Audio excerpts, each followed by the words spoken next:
the world you are graduating into? This is what I want to talk about today with you for a few minutes. To lead in shaping a new world order for the 21st century. A number of years ago, I was in a little town, Darjeeling, on the northern boundary of India, where it met Tibet. And there were several visitors from various countries, and the hotel management decided it would be appropriate to give a little entertainment in the Tibetan spirit. So they brought in about a half a dozen Tibetan dancers with their masks and regalia to entertain. And among them was a little boy about 8 years old, a very cute, chubby little rascal, and everyone liked immediately. But when the time for the dance came, he put on one of the most grotesque masks you'd ever want to see. He really it looked like a nightmare. And of course everyone knew it was the little boy. But during the dance, he started and moved over very rapidly towards the audiences, always getting ready to attack them. And you should have seen the audience scatter. They all knew it was a little boy, but with the mask, something happened. And a real spirit of ancient and primary fear moved in on those people. They actually, subconsciously, were terrified. On another occasion, I remember in the Japanese no drama, where the principal actors are masked. Many of the themes are highly sacred, and in the various performances, the actors are nearly always concealed behind these wood-carved masks that are well painted and decorated, but of course have no expression except that of the original carving. But under a careful handling of lights, particularly by the postures of the head in relationship to the source of light, these faces seem to change. And in moments of joy, the face really seemed to smile. And in sorrow, the face looked very tragic. And yet it was done with a wooden mask, but everyone felt it. The skill with which the mask was handled was the principal factor. In the southwest of the United States, we have a series of ritualistic dances by the various Indian tribes, the Zunis, Hopis, Navajo. These dances often include masked figures, and everyone knows that these masked figures are members of the local community. One of the men with a mask, very carefully developed, rather crude mask concealment, actually has two children in the audience.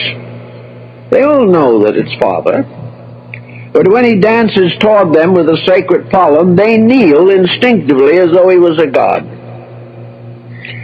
Something happens when the masks begin to take a part in religious ritual.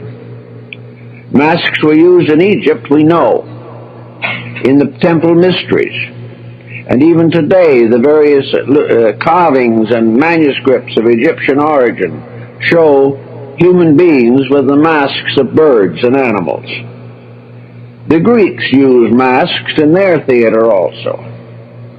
Nearly always a mask becomes a complete change of personality. If accompanied by adequate religious ritual, the mask becomes a secret of the development of a peculiar theological belief that there was a divine power in the mask. And when it was worn correctly and under ritual supervision, it brought a deity into contact with humanity. Well, in the course of time, the mask cults have gradually faded, but in many primitive countries they still survive. Then came another step forward in the study of human psychology. It is almost impossible for the average person to understand a completely abstract principle. It is very hard to visualize something that has no form, or to visualize an energy which is completely unembodied. From very early times, it became apparently necessary to present nearly all of the important truths of life symbolically. We would now advise people to wear a cloth face covering in enclosed spaces where social distancing is not always possible, and you're more likely to come in contact with people you don't normally meet. The reason is face coverings can help to protect each other and reduce the spread of the disease, particularly if you have coronavirus-like symptoms. But this does not mean, I must stress this does not mean wearing medical face masks, 2R or FFP3, which must be reserved for people who need them. Trust in me.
A future that Ernest Cline, the writer of the book, envisioned. I was very careful with Ernie collaborating with me every step of the way to be able to find the movie narrative inside this dense forest of Ernie's profound imagination. The Oasis being the ultimate toy box with all the toys in the world, and then playing that with one of the greatest filmmakers of all time. It results in just amazing action and such a fun adventure. Ernest Cline is such a visionary, and I think has seen the future before any of us possibly could even imagine it.